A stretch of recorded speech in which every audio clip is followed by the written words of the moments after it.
కిమ్స్ ఆసుపత్రిలో చికిత్స పొందుతున్న శ్రీతేజని ఇక హీరో అల్లు అర్జున్ పరామర్శించారు. దాదాపు 20 నిమిషాలు ఆసుపత్రిలో ఉండి ఆయనను అల్లు అర్జున్ ఆయన యోగక్షేమాలు అడిగి తెలుసుకున్నారు.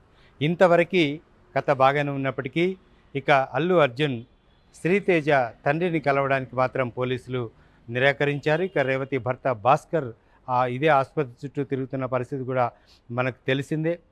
ఆయన మొదట్లో ఏ విధంగా విచారాన్ని వ్యక్తం చేశారో కూడా మనకు తెలిసిందే. అయితే ఈ నేపథ్యంలోనే భాస్కర్ని కలిసి ఇంకా మరింత సమాచారం తెలుసుకోవాలి కుటుంబం గురించి అనుకున్న అల్లు అర్జున్కి పోలీసులు మాత్రం నిరాకరించారు. ఆయనని పూర్తి స్థాయిలో ఇటు ఆయన నిలవరించే ప్రయత్నం కూడా పోలీసులు చేశారు. ఎట్టి పరిస్థితిలో భాస్కర్ని కలవడానికి వీల్లేదు అనే అంశాన్ని కూడా పోలీసులు తెగేసి చెప్పిన పరిస్థితి కనిపిస్తోంది.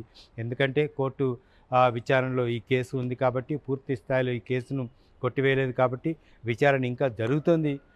ఏదైతే ఈ తొక్కిసలాటలో రేవతి మరణించిన తర్వాత ఆ తర్వాత ప్రభుత్వం తీసుకున్న చర్యలు కానీ అసెంబ్లీలో ముఖ్యమంత్రి మాట్లాడిన విధానం తర్వాత కానీ ప్రెస్ మీట్ నిర్వహించి అల్లు అర్జున్ చెప్పిన అంశం పట్ల చెలరేగిన వివాదం పట్ల కానీ ఈ అంశాలన్నీ దృష్టిలో పెట్టుకొని భాస్కర్ను కలిసేందుకు అల్లు అర్జున్ని ససేమిరా అంటున్న పరిస్థితి అయితే కనిపిస్తోంది. ఈ విషయంలో అల్లు అర్జున్ నిరాశకు గురైనట్లు కూడా తెలుస్తుంది. భాస్కర్ను కలిస్తే మరింత సమాచారం కుటుంబం గురించి తెలిసేది అని ముందుగా అల్లు అర్జున్ భావించారు. కానీ కోర్టు నిబంధనల ప్రకారం ఆయన ముద్దాయిగా ఉన్నారు అల్లు అర్జున్. ఈ నేపథ్యంలోనే సాక్షులను ప్రభావితం చేస్తారనే కోణంలో ఎక్కడైనా సరే ఇదే నిబంధన వర్తిస్తుంది కాబట్టి ఆ నిబంధన ప్రకారమే భాస్కర్ను కలిసేందుకు పోలీసులు నిరాకరించారు, ఒప్పుకోలేదు.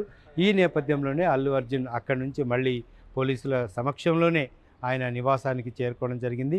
భాస్కర్ని కలిస్తే మరింత కుటుంబం గురించి సమాచారం వచ్చేది అని అల్లు అర్జున్ అనుకున్నారు. కానీ పోలీసులు ఇందుకు ఒప్పుకోలేదు. దాంతో అల్లు అర్జున్ కాస్త నిరుత్సాహానికి గురైనట్లు కూడా తెలుస్తోంది.